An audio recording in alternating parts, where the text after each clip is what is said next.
Hi, I'm Laura Candiotto, and I am a philosopher of emotions mostly.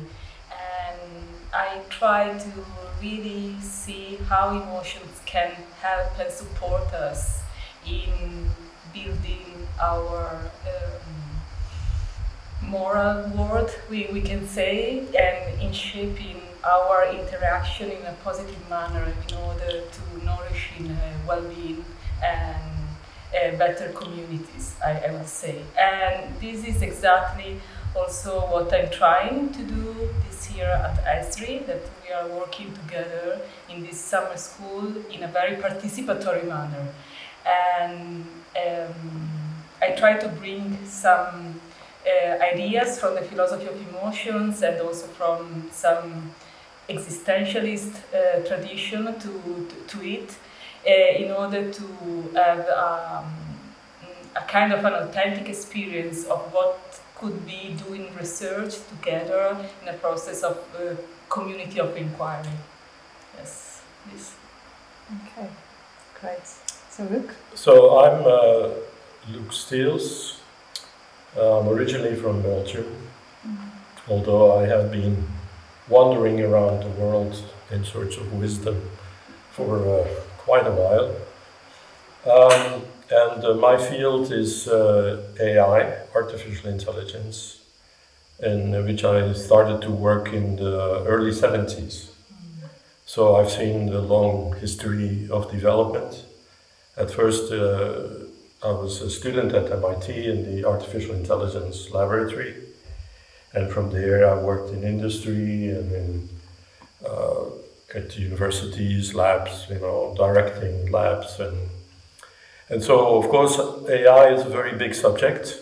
Is now a lot in the news also, but there are different ways of doing AI, and what is interesting for me is how you can approach issues of, let's say, humanities, social science, philosophy, how you can approach that by building these artificial systems. They can be robots, they can be software systems, that doesn't matter. And so it's a bit a way to bridge the gap between the deep insights, intuitions, and wisdom also in different practices. I mean, also contemplative practices, but also in my case, art practices. To bridge the gap from that to very concrete models that you can turn into systems that do things in the world. And I should also say that my original background before I started in computer science was in humanities, in fact. I studied linguistics, languages, literature, philosophy as my first degree. And so this helps me to bridge this gap. Now then we come to the summer school here, and some of the topics of the summer school have to do with the mind, of course, better comprehension of the mind, and also the intuitions that people from contemplative practices and from philosophy have on these questions. And then specifically on the question of sentience, and then the question of enactivism, which is a very different point of view actually than from what you see mostly in AI. And so I'm sure we will talk about that later, but the school has been actually very interesting for me. I mean, preparation for the school, because Laura, sent me these papers, and we were in conversation as preparation, which is really wonderful that this happened. And so then I focused in my presentation on participatory sense making as an essential part of it. But of course, there are many other things. I did a lot of work on color, for example, that we could talk about. I worked a lot also on motivation and on the flow experience. Some of the projects that I'm doing at the moment have to do with values and what it would mean to have a kind of value-aware AI. And we're doing that with hospitals, actually, and end-of-life decisions. So you see that the scope of AI is very broad and touches on very practical things like diagnosing, I don't know, an engine, you know, or designing an engine, to thinking about values and about motivations and education. And so I like to kind of cover this this whole thing.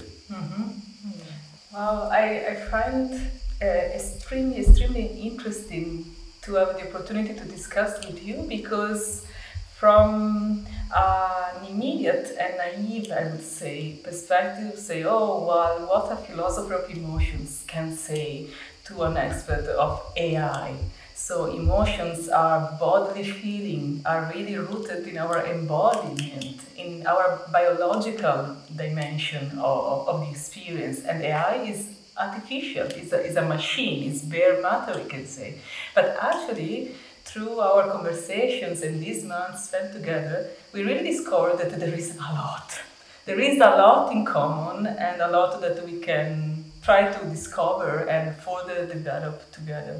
So maybe we can start by talking about sentience a bit, and maybe then we can see how sentience has to do with AI, and let's see from there what is going on. Okay. So if you agree, I can maybe say something about sentience at the beginning, okay? Yeah. So first of all, I would like to say that my main motivation is really try to think of sentience from a relational point of view. So really try to challenge a view of sentience as a property of an individual, a property of an organism. And so I try to find a way for not really being so obliged to reply to the question, oh, does this organism or object possess sentience? Implying that sentience is something, a thing, or a mental state that someone or something can possess, and instead using enaction, so enactivism, so a different conceptual, an alternative conceptual framework, try to understand and conceptualize sentience as an ability that emerge out of specific kind of interactions with other beings, the environment, and how we shape and create our world. And so I started from the definition of sentience that is quite, I could say that we can take as a working definition, sentience as the ability to feel, and then it can be also added the ability to feel pleasure and pain. And this, if we understand this from an embodied perspective, immediately say that has to do with our embodiment. And for embodiment, I mean not only our physical reality, of course, this, but really how we are in the world, our situatedness. So also our existential needs and desire, part of the embodiment, our vulnerabilities, being precarious beings, as this is very important for enaction. And so also this is important because if we have this more holistic understanding of embodiment, we can immediately see how sentience is not really just a property of an individual or a bare matter, but can really be this way of relating in a certain manner. And what is this certain manner? Has to do with feelings. So, and feelings, this has to do with my work in the philosophy of emotions. As I suggest, with other enactive thinkers, can be understood as ways of interaction and ways of inhabiting the world. And I suggest an understanding feelings as in between and all around. Also here, maybe we should speak about the opposite view, the idea that feelings are our private inner states, are here, right? And something that maybe we can only infer or interpret, that something that you can feel, but it is just your own. I would say that from this more relational, dialogical perspective, we can take sentience as a shared experience. Maybe it's better that saying a participatory experience of feeling bodies who are creating their worlds in certain situations together, trying to taking part to the worlds of the other in order to build a significant world, a world of values. You spoke about values before, and this has to do with this ethical or moral world that we can create. But my point is really that sentience can be nourished and cultivated because it is an ability. It is not a property, and as ability is a process. And so it may be say, oh, well, so do you always trust your feelings? Everything that you feel, maybe you create an ethical world? Not, of course. I would say that there are good and bad ways. That's why we need to cultivate our sentience in order to, as I said in my presentation, feeling more first, because this has to do also with the problem of being not enough in contact with this experience, but also feeling better, and the better is really crucial here. Yes, what do you think about this? Or I don't know, how do you relate to this? Yes. So what you paint here is a very rich, let's say, deeply felt humanistic, description, and it's of great value, I think. Now, if we look at AI or other fields that have been trying to turn these intuitions into concrete, theories and mechanisms, and the gap is big. And so, and very little has been done about it, actually. Because what happens a lot is that talking about emotions, people immediately go to the cognitive dimension of emotions or the symbolic dimension. So, like you say, anger, which is a description, right, of a particular state of your body and how you interact with others. And as you say, it's actually, I say it's a state, but it's a process, an interaction. It's a process, right? And so, but this is our way of talking about it. This is not the real thing.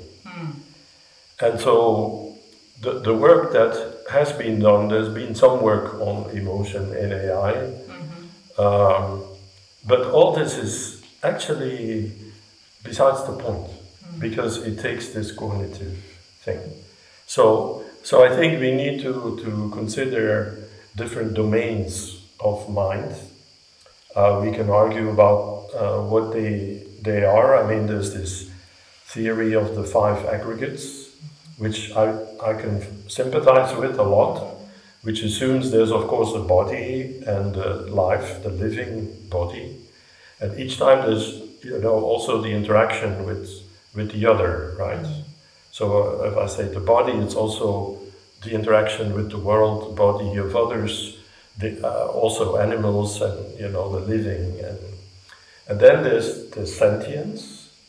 Now, sentience is as you characterize the feeling, but this is one way to do it. if we are careful not to start into categorizing yet, I mean, it's the what goes on in the body and the interaction with the world, and also the chemical interaction. And you know, I was reading as preparation to the school more about sentience, and there are these papers like I think Thompson wrote one on Are Plants Sentient? And so I thought a lot about this, and then at the moment I would say my answer is yes. You know, I feel no hesitation to say that plants are sentient, and certainly animals are sentient. Why? Because there's, if we have these domains, well, the other domains, maybe I should say that first, there's the cognitive domain, which is the domain where you have neural networks that run on electricity, in fact. Then there's the domain of sapience, we would call it, which is based on symbols. So each domain is based on a medium in which systems evolve and create themselves. So there's the domain of sapience, and then there's still the domain of consciousness, which then I relate to self-reflection, to the narrative that we create. And I think I learned that, you know, this relationship to this, the five aggregates is actually quite nice. So, so this is just some background. Now, if you go back to the sentience, then there, I think the implementation medium is the chemical domain, hormonal domain, which is like streaming through our body, and in the case of plants or animals also, is streaming, you know, outside to others. There's the example of ethylene, which is a hormone that is being used universally, actually, by lots of, you know, animals, fish, whatever, but also by plants and by us.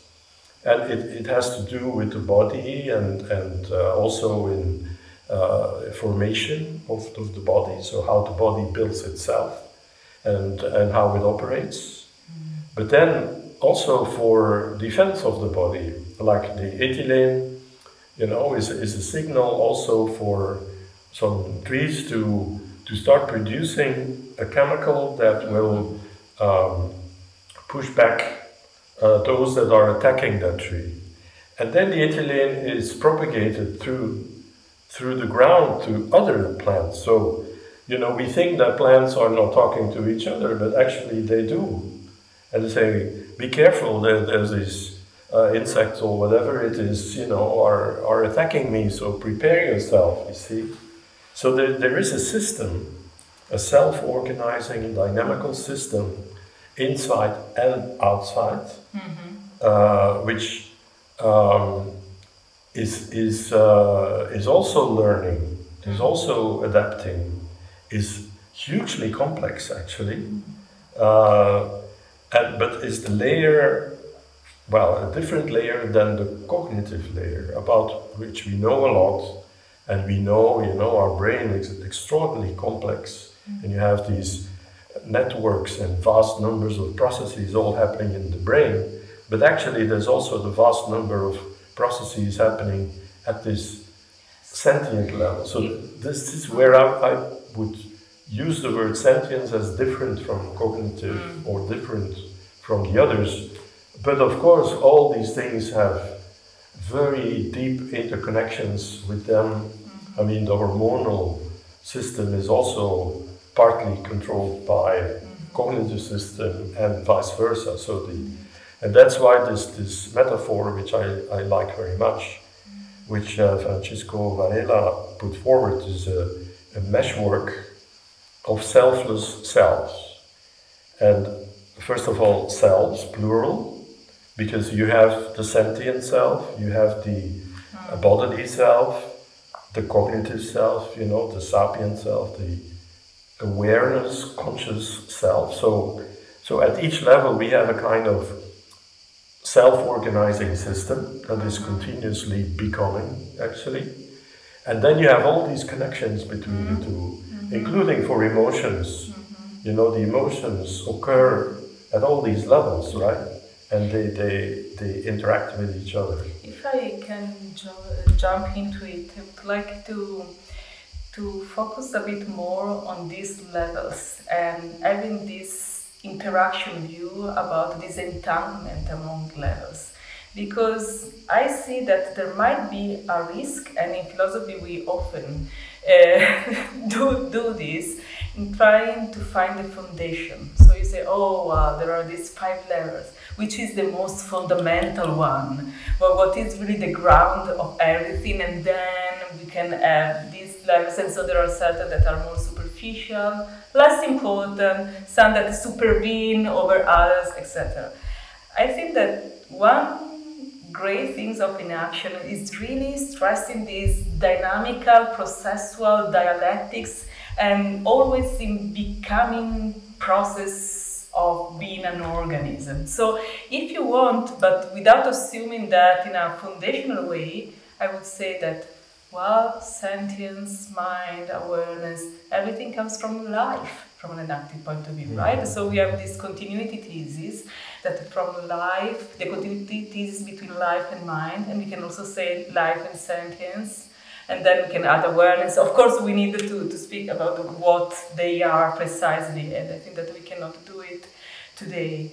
But I would suggest to really embrace also the view about life, not in this foundational manner like an hypokemenon, Aristotle would say, but life as really something that is alive, so it's continuously remaking itself and expressing itself in multiple forms and organism. And that's why I really like it that you brought the hormonal system, because this, of course, has to do also with metabolism. And it seems that really metabolism is what really makes us living beings, organisms that are constantly interacting with others, and in doing this, they reshape themselves, they remake themselves. So we can also use the word self-making. So we have sense-making, self-making, word-making, in all this processual manner. And so, from this, I have a question for you. So, if sentience, mind, and all these other things that we are talking about are rooted not in this foundational way, but are part of these dynamical patterns of life, what about artificial life? Is it really something that makes sense to conceive, or we use this as a game, you know, as Wittgenstein, a linguistic game, so we know what is life, so we say also artificial life, but actually it is not alive. Or yes, because I know that there are some people that are really trying hard to do it, and also what you showed us really made me understand that we cannot take these embodied robots, etc., anymore as bare matter. No, they are transforming themselves in a way, in the interaction. It seems that they are capable of social cognition, of maybe participatory sense-making. I know that also there are people that are trying to build an artificial metabolism. So, I don't know, how do you take it? This is really fascinating. Okay, these are many questions. Yes. Okay. But so, the first thing is that I agree with you completely about this thing, what is the most fundamental is the wrong question. And actually in the paper on by Francisco Varela on a meshwork of selves and selves, you know, he doesn't talk about levels, he talks about regions. And in my talk also, I talked about domains. So I avoid the word level sometimes, you know. Yeah. It's a Freudian slip. But it's not levels, it is domains, and at each domain you have ways of being. Okay, and sometimes one domain is overtaking another domain, right? I mean, just to give an example, there's a pot with plants falling from a balcony, you know, and going down. At that moment, this is purely physical matter. You take a physical point of view. Or if you are falling from the balcony, you become a physical object. You know, you can think as much as you want. You will hit the floor based on the laws of physics, right? Now, if you could see that the pot was pushed, you know, then, well, this could be by accident, or it could be deliberate.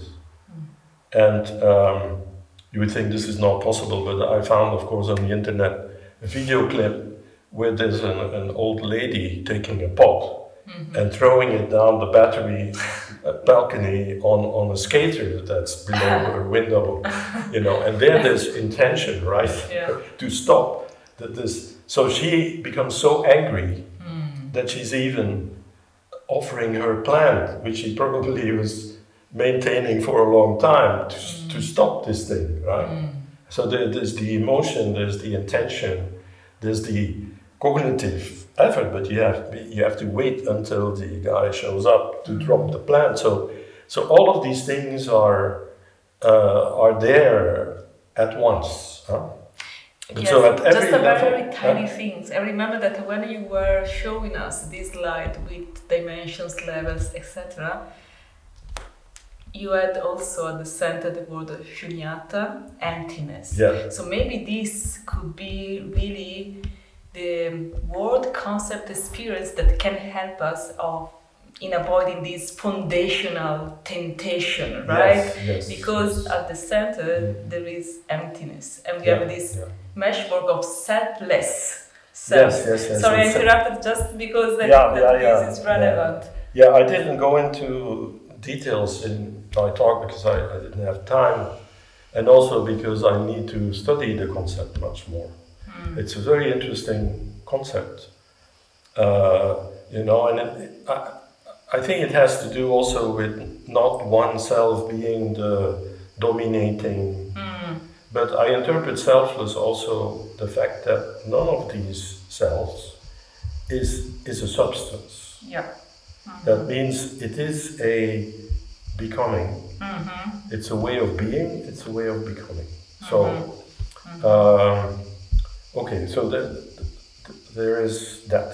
Now, you have to get back to some of the other points. Yes, it is artificial life, so I can really we have life as... So then, well, there's two things I wanted to say. So, first about the enactive point of view, and then I will talk about the artificial. I mean, the enactive view or perspective is a cloud of ideas, and some of them can be translated into very concrete scientific questions. And Francisco and other people, you know, Evan and so on, they have done neuroscientific work in order to translate these intuitions into concrete experiments. So, okay. But then there are other aspects of this thing which are still not, you could say, formal enough, not clear enough to be really translated. And this is part of the work that we as scientists have to do. I mean, science is always starting from intuitions. You know, also Newton or Einstein, you know, they started from some question, some intuition. Like in the case of Einstein, this was about the speed of light, you know. Suppose we take the speed of light constant.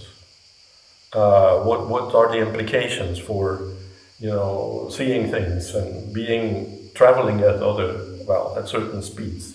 And so he started from that idea, or the idea of the origin of the cosmos. You know, there's the theory of the Lemaitre and others about the Big Bang. You know, this is again an intuition, right? And then you start working. So it's the same here. And I think the key intuition, at least one that I think is very important, is this idea which is also expressed in this poem by Antonio Machado. You know, the path, right? Walker your footprints are the path. You create the path by walking. And so the path is not there, right? And so this is a very profound and incredibly well put in one phrase. I mean, this is the power of art, right?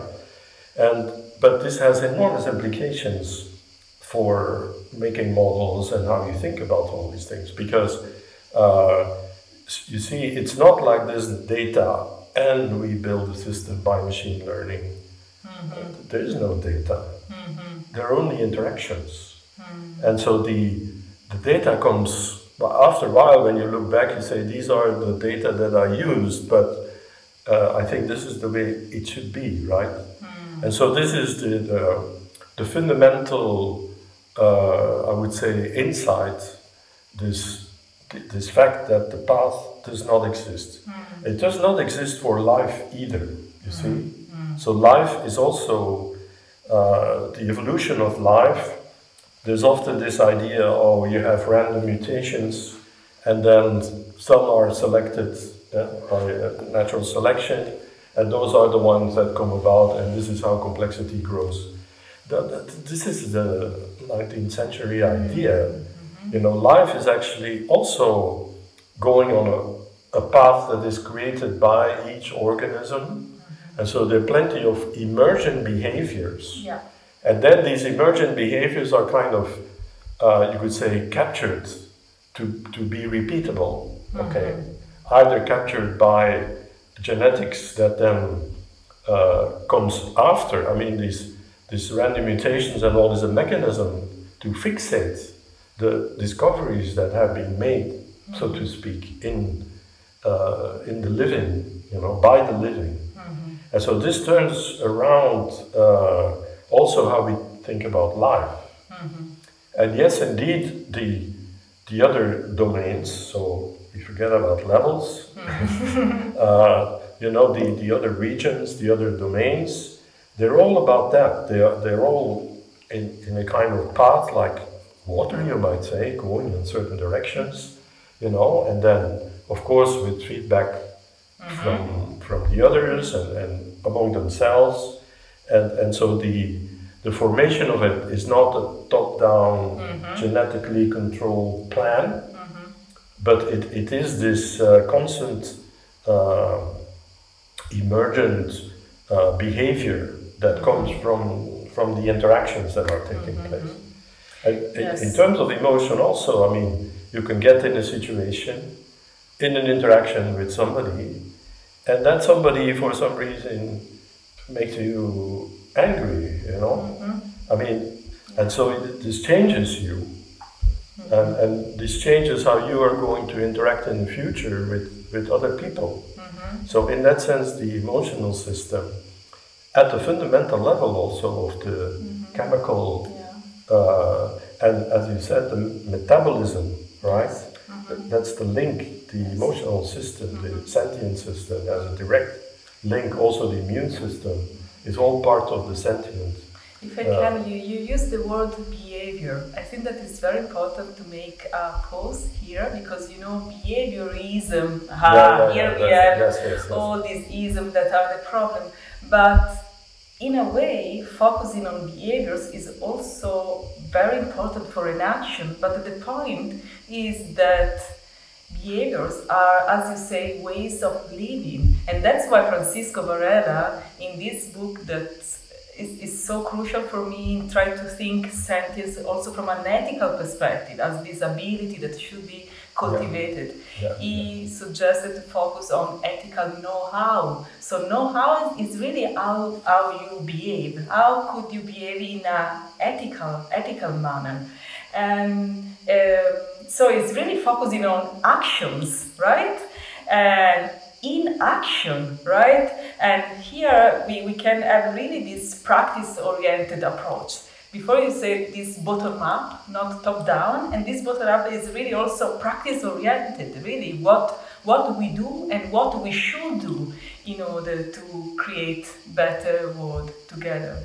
And so if I can just say a bit more about this ethical know-how is this, because what I really find so inspiring in Francisco Varela's account of it is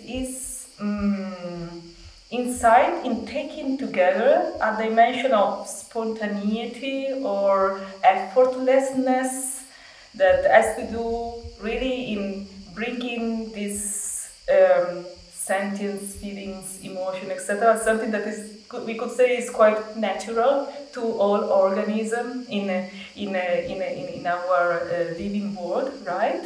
With a kind of, say, intelligent awareness, really being there in your ethical know-how, because there have been a lot of debate about, routine, habits, or how can we be really mindedness in what we do. And sometimes behaviorist does not want to think about the cognitive states or intentions. Say, we just need to focus on the action. No, Francisco say intelligent awareness together with this spontaneity and this effortlessness. And in this intelligent awareness, I really find the space for thinking in terms also of contemplative practices and ability again. What should we nourish and cultivate in order to get to this dimension of ethical expertise or mastery in which we can have this feeling better and feeling more that I was speaking before. It's very good that you point out this use of the word behavior is certainly not intended to, point to this behaviorism, but it's more like if you have a bicycle, and the bicycle does not stand up on its own. You have to ride with the bicycle, and then you get the emergent behavior of stability. And actually, it's only the last few years that physicists have figured out why your bicycle keeps upright. I mean, it's a complex interaction between all these forces, and as a result, stands upright. And so this is the metaphor, of these systems, that it's not one thing which is responsible. You have this circle of causality and all these different things which are interacting with each other, which then create this emergent structure. Maybe you just got what you don't want. But I wanted to talk now about the artificial. Okay, so the question is really about artificial. What does it mean? What can we learn from that? And how seriously should we take it? The word artificial basically means to be like something else, but something natural, but something that has been created somehow by us, by a process. And so you could make an artificial plant, for example. And the plant looks like a real plant, and these days it's almost impossible to see some artificial plants. They look so real, that you have to get closer to see that they are artificial. And here, artificial means that they look like a real plant. Of course, they are not real plants. I mean, you cannot eat artificial plants. They don't produce chemical communication with other plants. They don't grow, they don't decay. So you see, the word artificial always means like, but some aspects of another thing, but it's not exactly like the real thing. Or if you take an artificial kidney. Now, an artificial kidney does not look at all like a biological kidney, but it has certain functions of the artificial kidney, and so which are extremely useful for people who are, have problems with the kidney. So the artificial kidney, which used to be a machine, now they are actually building, smaller sets that are even portable, and maybe at some point they will be inserted in the body. But you see there, it's the function that's similar. It is the not the appearance. And so if we talk about artificial life or artificial intelligence, you know, we have to keep this in mind. So it's really like for the artificial kidney, you can only build it if you understand something about the functions of a kidney. And then it's safe to do it, you know. It's very complicated, but it can be done. The same thing with artificial retina in the eye, which is implanted and which has the function to capture photons and to translate them into signals that can then be entered into the brain. So, but as I say, it's very important to know what aspect that you're looking at here. And now the word artificial, well, there's also artificial light, right? Or artificial flight with an airplane. But now, of course, in the case of artificial life and artificial intelligence, I mean, then a big claim is made, right? That that system would be like a living system. And then there's a discussion in biology already for centuries, what exactly means life. And well, it certainly has to do with a metabolism, you know, a chemical system.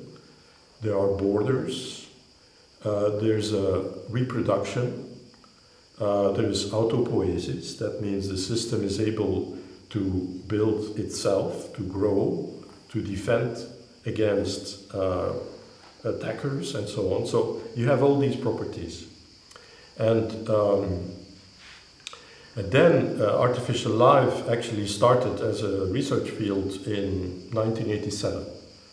And you know, at that time, it was already research on how the boundaries of a cell can organize, self-organize, lipids that are, you know, friendly to water or just not friendly to water and things like that. And then they form spontaneously, actually, they form a borderline.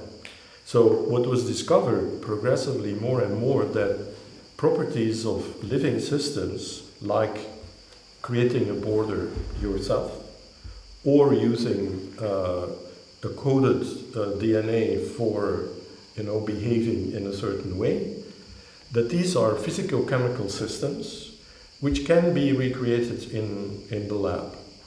And it has been a relatively slow process, but, you know, just I think 2 weeks ago, there was a paper in Nature Chemistry, which was another big breakthrough actually in this path towards, should we call it artificial life? Well, in any case, in showing how these properties of living systems can already rise out of what is called active matter. Active matter is matter that has self-organizing properties. And this is incredible. Now, there's still open issues, but you know, there's also advances in taking, creating a DNA, I mean a genetic code, from a computer and then synthesizing in the lab, building the DNA, inserting that into a very simple bacterial system, and that system will then start using that DNA to reconfigure itself according to the new DNA and then reproduce, you know. So this is all pretty amazing, actually. Of course, this is not the same as building a cat, right? We're talking about molecules and about very simple systems. And so for artificial intelligence, we have to view this as similar as this kind of research. And often, instead of using the word artificial life, they use the word synthetic biology, which is less threatening in a way. And so synthetic biology, meaning systems that then can interact with real life, play a role in, like the artificial kidney, in living systems. Now then for, I think, artificial intelligence, we are not at all as far as for life, although there's already a lot. And but the way I think is one way is to use it as tools for us, tools for our intellectual work, you know, like translating from one language to another and all that. Okay, this is going on, this catches a lot of the attention at the moment, but for me this is a big distraction actually. You know, the really interesting thing is the scientific line. Can we take ideas like participatory sense-making, you know, what does it mean? Can we translate that? Can we do experiments with real robots in the world, embodied, having something like an encounter?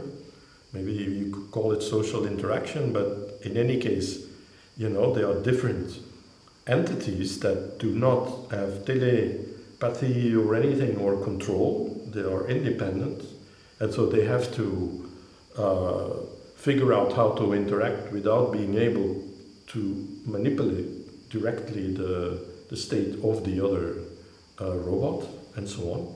So you have all these conditions, and then the question is, how can we have the emergence of systems, which when we see them in animals or humans, then we use words like cognitive and sentient and sapience and so on.